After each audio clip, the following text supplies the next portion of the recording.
He had done everything he was told. Daniel was 62 when the exhaustion stopped feeling normal and started feeling strange. In the year before that point, he had tried the obvious explanations one by one. He had improved his sleep schedule. He had cut back on sugar. He had started walking after dinner because someone told him digestion often improves with movement. His doctor had checked his thyroid. His numbers were acceptable. His iron was a little low, but not low enough to create urgency, so he added a supplement. He was told his bloating was probably stress, maybe mild irritable bowel symptoms, maybe the result of getting older and eating too fast. He accepted that for a while, because most people do. Then the pattern changed. The fatigue stopped behaving like tiredness and started behaving like depletion. He would wake up already drained.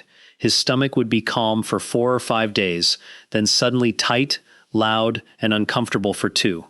He noticed cravings that did not fit him, especially late in the afternoon, when all he wanted was toast, crackers, or something sweet. And there was one detail he nearly left out because he found it embarrassing and irrelevant.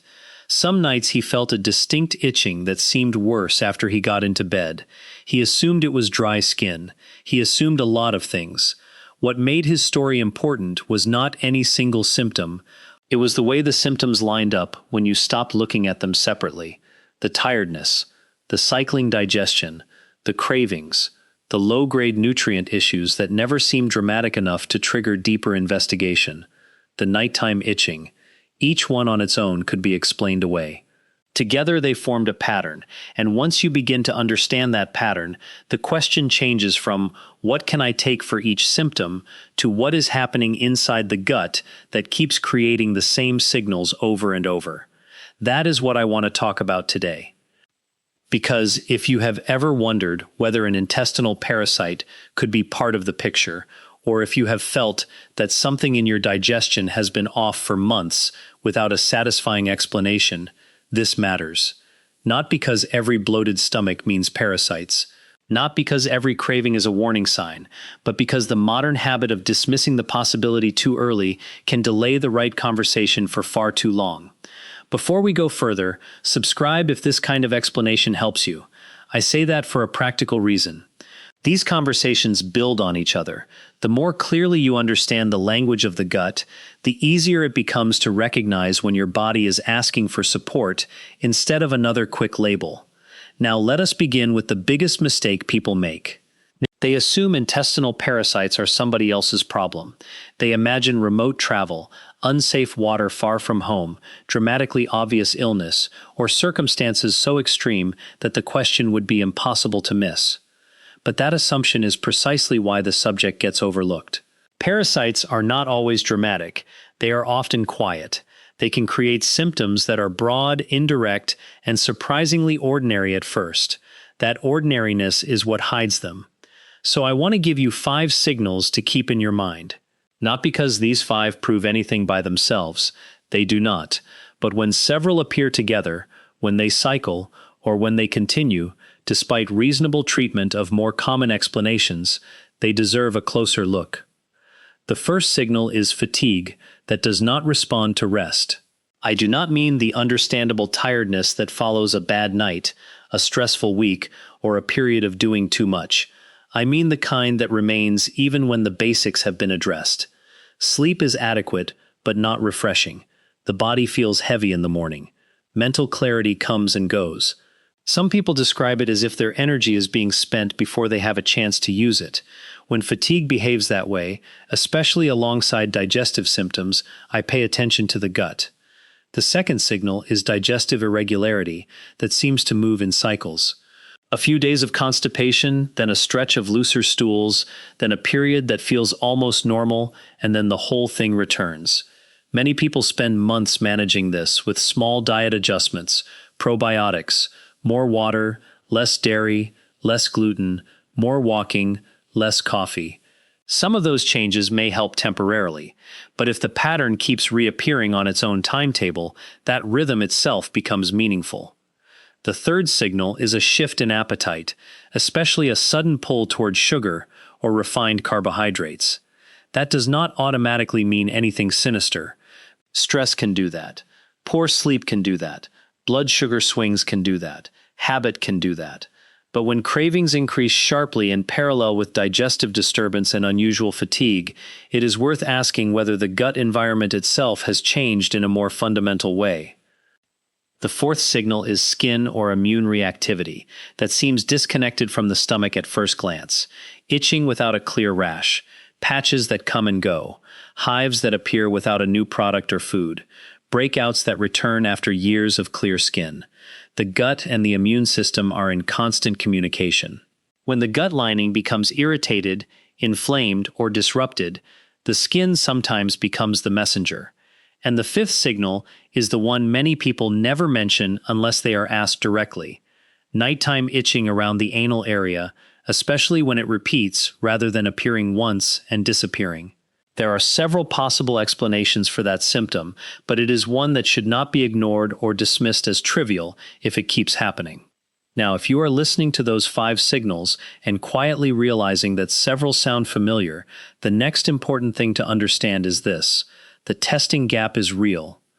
A lot of people assume that if they have had stool testing, parasites have already been ruled out. That is not always true. Different stool tests look for different problems.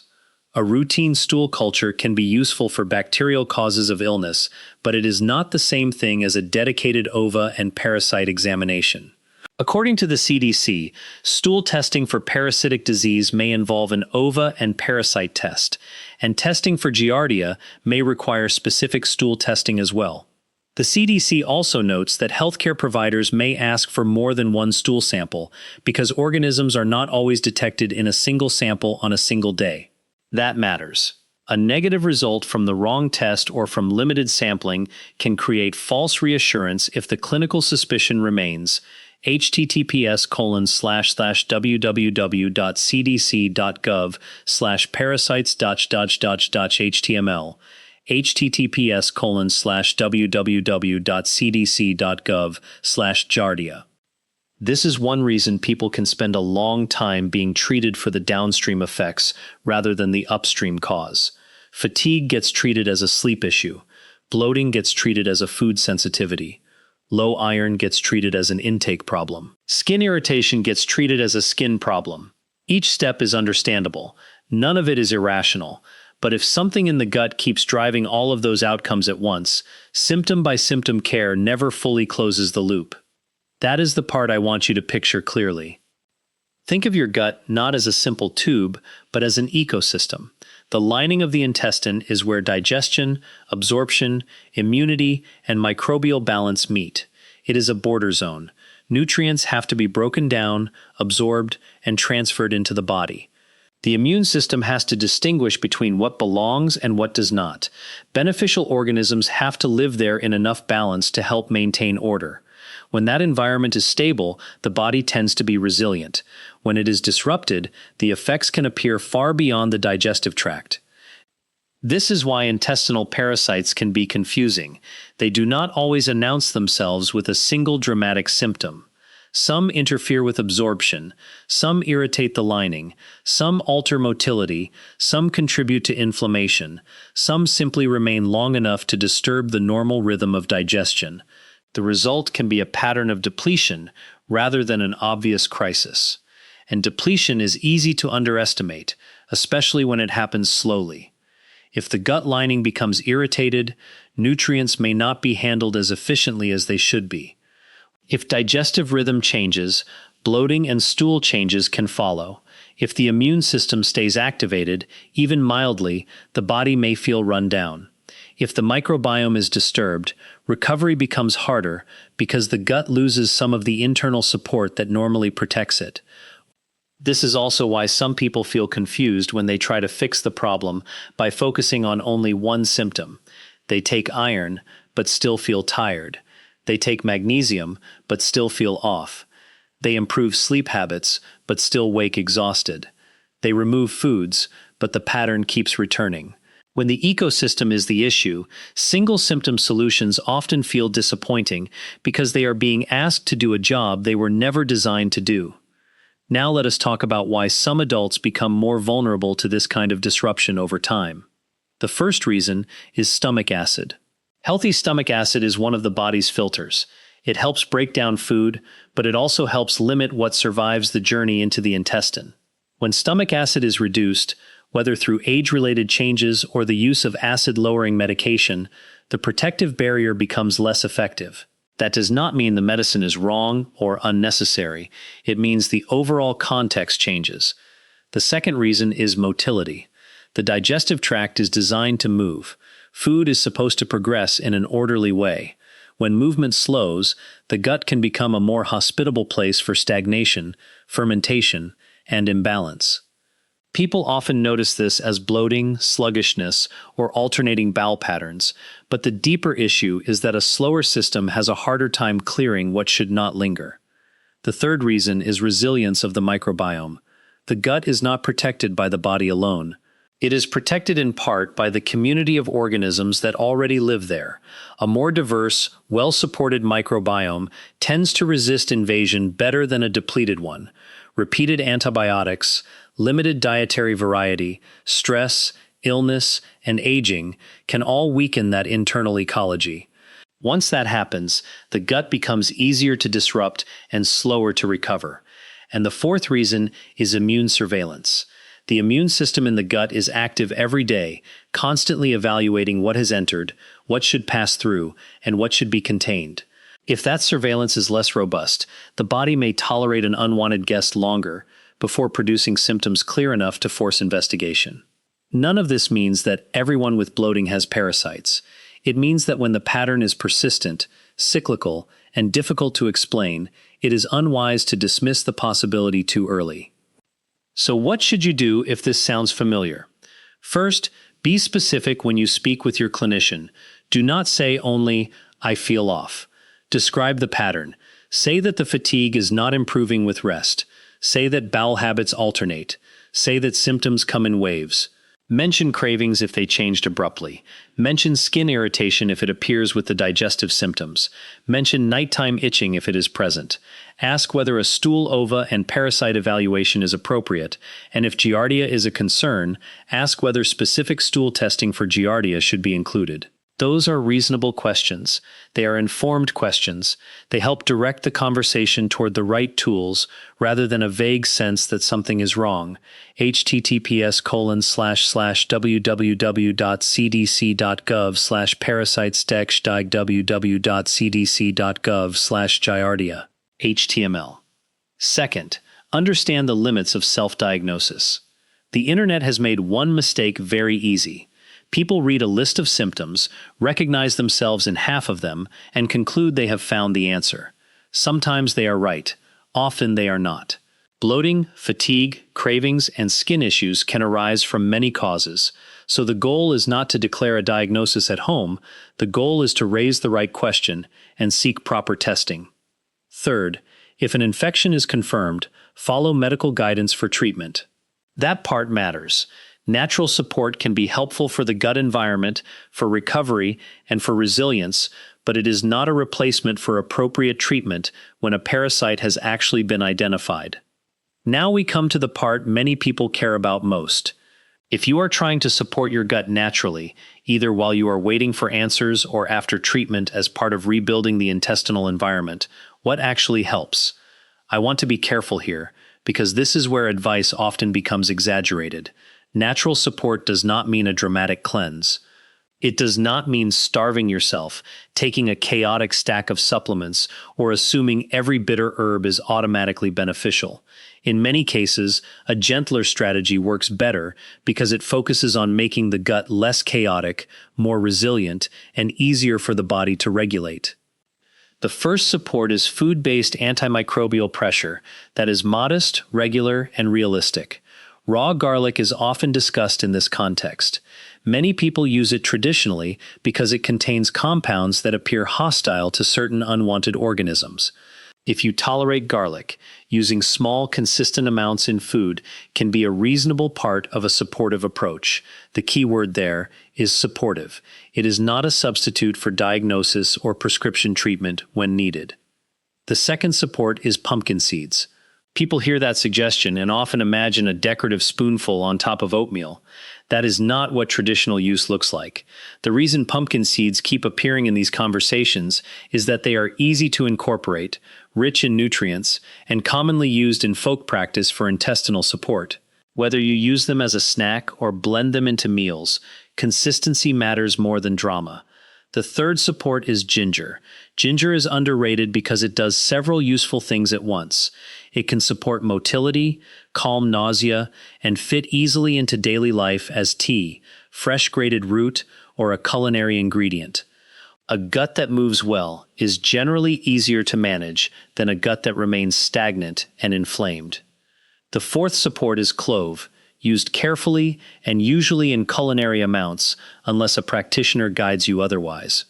Clove is often mentioned because traditional systems have long associated it with digestive cleansing, especially when paired with other foods and herbs.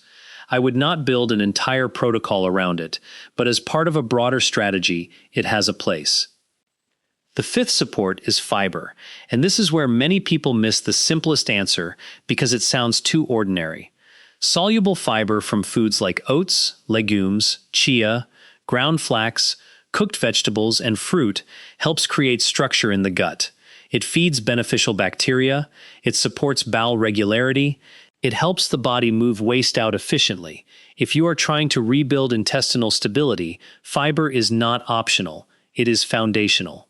The sixth support is hydration. Not glamorous, but crucial. The gut cannot move well if the body is chronically underhydrated. Stool sits longer, motility slows further, bloating becomes more likely. Many supportive protocols fail because they add powders, capsules, and restrictions while ignoring the simplest mechanical need. The seventh support is protein and mineral repletion. If the gut has been inflamed or digestion has been unstable for a long time, the body may already be behind on key nutrients. A recovery diet should not be built only around killing, cleansing, or removing. It should also ask, what are we restoring? Adequate protein, iron-rich foods when appropriate, zinc, B vitamins, and overall nourishment matter because a depleted body struggles to repair the lining that protects it. The eighth support is lowering unnecessary irritation.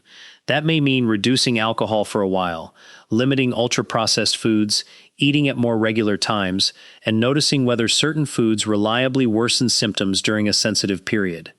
This is not about creating a fear-based diet. It is about reducing noise so the gut has a calmer environment in which to recover. And the ninth support is patience. People often expect the gut to behave like a switch. One supplement, one herb, 1 week, and everything should normalize. That is not how biological systems usually work. A disturbed gut often improves in layers. First, the reactivity calms. Then the bowel pattern becomes less erratic. Then energy begins to return. Then resilience gradually rebuilds. There are also moments when natural support is not enough and should not be your main plan. If you are losing weight without trying, if you have ongoing diarrhea, if you see blood, if stools become persistently pale or greasy, if pain is escalating, if fatigue is severe enough to interfere with daily function, or if you are immunocompromised, do not wait on home strategies alone. Seek medical evaluation promptly. I also want to say something important about the psychology of this topic. People can become embarrassed by digestive symptoms. They minimize them. They edit them down in the exam room. They mention the bloating, but not the cravings, the fatigue, but not the itching, the loose stools, but not the alternating constipation. Then the clinician is left with fragments. Fragments are harder to interpret than patterns. If you want better answers, bring the whole pattern. This matters because the body is usually more coherent than we give it credit for. Symptoms that seem unrelated often belong to the same story. The gut is especially good at telling that story indirectly. It may not shout. It may whisper through low energy, unstable digestion, irritability after meals, skin changes, brain fog, or unusual appetite shifts. The problem is not always that the body is being mysterious. Sometimes the problem is simply that no one has put the clues on the same table at the same time. So if you have been wondering whether something deeper could be going on in your gut, let this be your next step. Do not panic. Do not assume. Do not rush into extreme cleansing. Instead, observe carefully. Document the cycles. Notice what clusters with what. Ask better questions. Seek the right testing. And while that process unfolds, support the terrain you actually live in every day. Steadier meals, more fiber, enough water, modest use of supportive foods like garlic, ginger, and pumpkin seeds, and less irritation overall. Because that is ultimately what gut support means. Not waging war against your body, but making the internal environment harder to disrupt and easier to restore. There is also a practical prevention layer that deserves attention, because support is not only about what you swallow, it is also about what you repeat. Wash produce carefully. Be thoughtful with food handling. Use clean cutting surfaces. Pay attention to water quality when you travel. If a gastrointestinal illness seems to pass through the household, do not assume everyone recovers on the same timeline. Observe what lingers. Sometimes the beginning of a long digestive problem is not dramatic at all. It is one weekend of stomach upset that appears to end and never fully does. I also encourage people to keep a simple symptom log for 2 or 3 weeks when the pattern is unclear. Not pages of obsessive detail, just the basics: energy on waking, bloating after meals, stool pattern, cravings, skin irritation, nighttime symptoms, foods that clearly aggravate or calm things down. That short record often reveals cycles that memory alone hides. It also makes the medical conversation much more productive, because instead of saying, "I think this happens a lot," you can say, "This happened 6 times in 14 days, and it was usually worse after dinner or during the night." Another point that matters is household context. If a child in the home has had stomach complaints, itching, or recurrent digestive issues, mention it. If you care for grandchildren and symptoms started after a period of frequent contact, mention that too. If travel, camping, untreated water, or a bout of food poisoning came before the change, say so directly. These details may feel minor to you, but in pattern-based medicine they are not minor. They often determine whether the right question gets asked. And while you are supporting your gut naturally, resist the urge to do everything at once. More is not always better. If you change your entire diet, add 6 supplements, remove multiple food groups, and begin 2 herbal formulas in the same week, you create confusion. If you feel worse, you will not know why. If you feel better, you will not know what helped. A calmer approach is usually wiser. Build your meals around digestible whole foods. Add 1 or 2 supportive foods consistently. Increase fiber gradually. Hydrate well. Then watch what the body does with that stability. And if it turns out parasites are not the answer, you still have not wasted your effort. You have learned something even more useful. You have learned how to listen to patterns instead of isolated symptoms. You have learned how to talk about your body in a way that leads to better care. You have learned that fatigue, digestion, skin, and appetite are not random departments living separate lives. They are connected. They always were. One last distinction is important. Supporting the gut naturally is not the same as chasing the fantasy of a perfect gut. The goal is not sterilization. The goal is balance. A healthy digestive system is alive, adaptive, and in conversation with the rest of the body. When that conversation becomes strained, your job is not to silence it. Your job is to understand it. That means respecting symptoms without dramatizing them, using medical testing when it is warranted, and using daily habits to strengthen the terrain where healing actually happens. In other words, the smartest response is rarely panic and rarely neglect. It is informed steadiness. Notice the pattern, investigate the cause, support the system, then give the body a fair chance to recover.